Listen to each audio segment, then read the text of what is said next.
News about a new city policy that requires a sign on certain types of buildings warning people that it may be unsafe if a major earthquake happens. Well, City Commissioner Joanne Hardesty has ordered the Fire Bureau to delay enforcement set to begin March 1st. But the mayor says the requirement is still the law. Amy Frazier going beyond the headlines with McMenamins, one of the businesses impacted by the policy because they're usually located in these older buildings. Amy? Yeah, that's right. Right now, I'm in front of the Mission Theater. It's one of the McMenamins properties set to get a sign. They say they're not against a warning sign or educating the public, but they don't believe it's being done fairly. At McMenamins Crystal Ballroom, they're expecting a sold-out crowd of 1,400 people for a concert if there was an earthquake. Fortunately, with all our steel reinforcement, we've got a lot of places that you can take cover.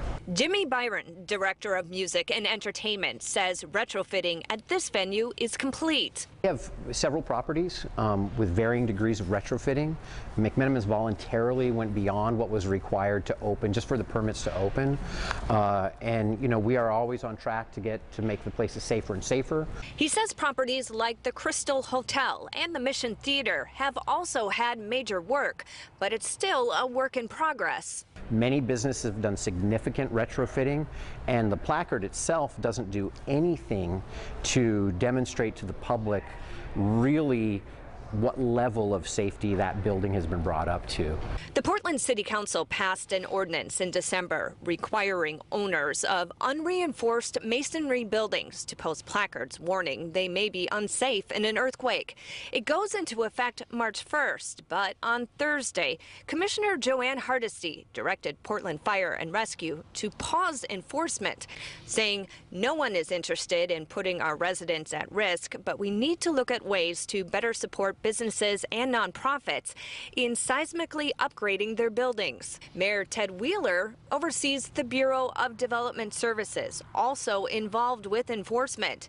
He supports the policy, saying, "We voted to take a small but important step to be transparent about identifying buildings that are at risk in an earthquake. These signs share basic information to the public about the safety of a building." Back here live, McMenamins is also concerned that these warning signs, this ordinance, targets just one specific type of building when they say there are also other areas or structures the public could also be warned about in case of an earthquake. We'll keep you posted on this developing story. Reporting live in Northwest Portland, Amy Frazier, KOIN 6 News.